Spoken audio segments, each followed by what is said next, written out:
Arcane Season 2 was disappointing. To me, it is still a 9 out of 10 season, even with its various shortcomings. It is still a fantastic season which solidified Arcane as my favorite modern animated show and one of my favorite shows in general. However, it is not that good compared to the first season, which was nearly impeccable in my opinion. If there is a perfect season of a show, of any show, that's definitely Arcane Season 1. Every plotline is extremely satisfying, every character is fleshed out and believable. There are no loose ends, or at least no clearly visible loose ends. Every character arc is how it's supposed to be, and there are no questions why characters do certain things. Jinx has become a psychopath due to losing her family twice, and being essentially raised by a cartel boss.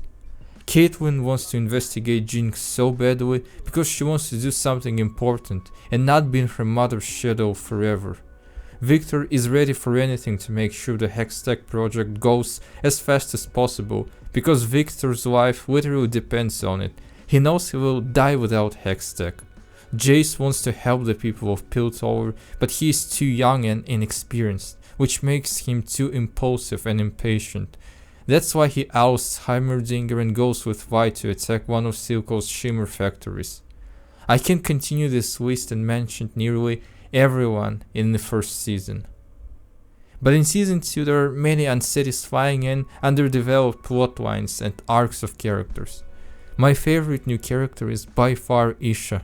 Isha is a mute orphan who has been treated poorly by Zonites, who nearly captured and killed her. Jinx was the only one who stepped up to defend Isha.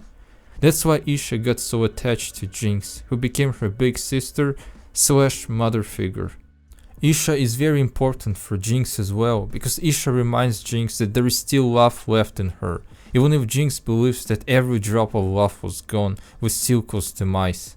Isha makes Jinx realize that there is something left for Jinx to live for, which encourages Jinx to go after Vi, even though Vi nearly murdered Jinx. Jinx realized that the love that both sisters share for Viktor is way more important than anything else between them. Isha literally brought back sisters together and made them realize they're still a family and they need each other because they have only each other essentially. Isha's role culminates in her sacrificing herself in the 6th episode in a very dramatic manner to kill the monster version of Viktor and save Jinx. But Viktor doesn't die. Viktor returns in the final episode and before actually dying takes Jinx with him. So what was even the point of Isha so dramatically sacrificing herself to kill Viktor if Viktor survives and then kills Jinx? The sacrifice was in vain and Isha just died for nothing.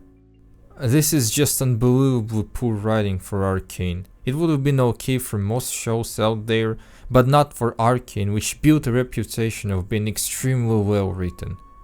The Black Rose subplot, which involves Noxus and the Medarda family, was very underwhelming. I think there should have been 3 seasons of Arcane instead of just 2 in order to properly explore the Medarda family and Black Rose. Because I literally had no interest in this subplot at all. The show didn't convince me I should be interested. Too much was crammed together. The whole season was so dense and so intense that I only wanted to know what would happen to Jinx, Vi, and the Hexgate. If there was one more season, the writers could comfortably take their time, continue developing Zone and Piltover while exploring Noxus and the history of Medardas to somehow make the Black Rose an important story vehicle in the final episodes.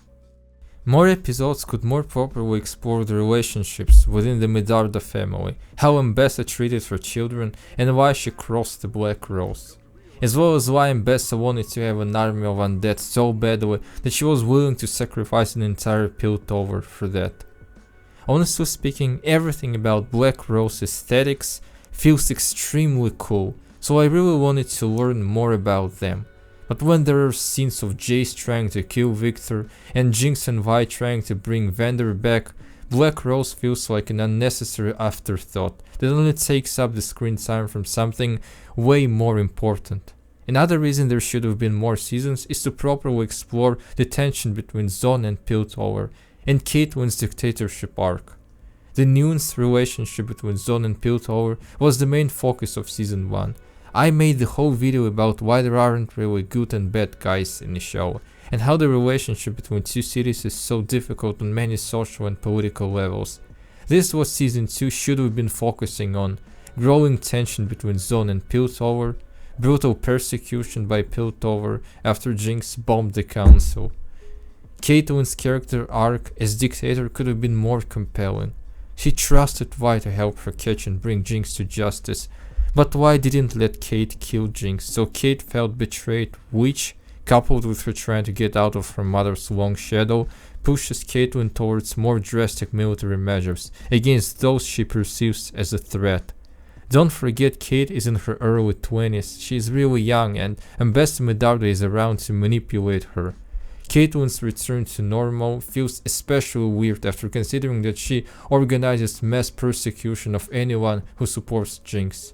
Caitlyn's arc of becoming dictator is a season 1 character arc which was crammed into just 3 episodes. At the end of arc 2, Kate easily betrays Ambassador despite everything we've seen before that. A lot of issues could have been resolved by just expanding the show. I was really interested in the socio-political side of the story, which writers completely squandered, and made two cities hastily unite to face the common threat of Viktor and Ambessa. Vander's and Silco's whole arcs revolved around fighting the oppression by Piltover. We've been shown on multiple occasions how ruthless and corrupt Piltover police forces can be. It's hard to imagine that the conflict would be resolved so easily even with the looming threat of Noxus and Hextech. What about all these mafia bosses from Season 1 that seem to take control over Zone after Silco's demise? Anyway, Season 2 decides to squander its politics in order to faster unite Zone and Piltover. This is just not how it happens in reality. Another underdeveloped character is Maddie. I'm saying this only because every character was so fleshed out in Season 1, even someone who appears just in one act like Grayson. By just a few appearances of Grayson, we know that she wants to preserve peace between the cities as much as Vander does, but she is forced to play by the rules of the council, which demands more drastic measures. What do we know about Maddie? To be honest, absolutely nothing. Why does she stay by Ambassador Medarda and betray Kate? We have no idea why she does what she does. You might say this is not important, but as I said already, the attention to each character is so fantastic in Season 1 that lack of such in Season 2 feels very disappointing. Ultimately, Arcane had to have 3 seasons, or at least more episodes. If not, then writers should have removed Black Rose, Noxus and Medardas from the story altogether. I have an idea actually. What if Viktor heals the people of Zone and they decide to follow him and protect him? By then Piltover, led by Jayce and Caitlyn, comes to destroy Viktor and Zone rises against the Piltover army. And we see not apocalyptic battle between good and evil, but a political struggle against oppression and inequality which could culminate in some terrible disaster, and people from both cities realize that there is no point in war, oppression and inequality. But that's if we remove Noxus from the story to fit everything into 2 neatly packed seasons. Anyway, the season still was very good in my opinion. Animation was spectacular. The show was the best animation in the history of animation.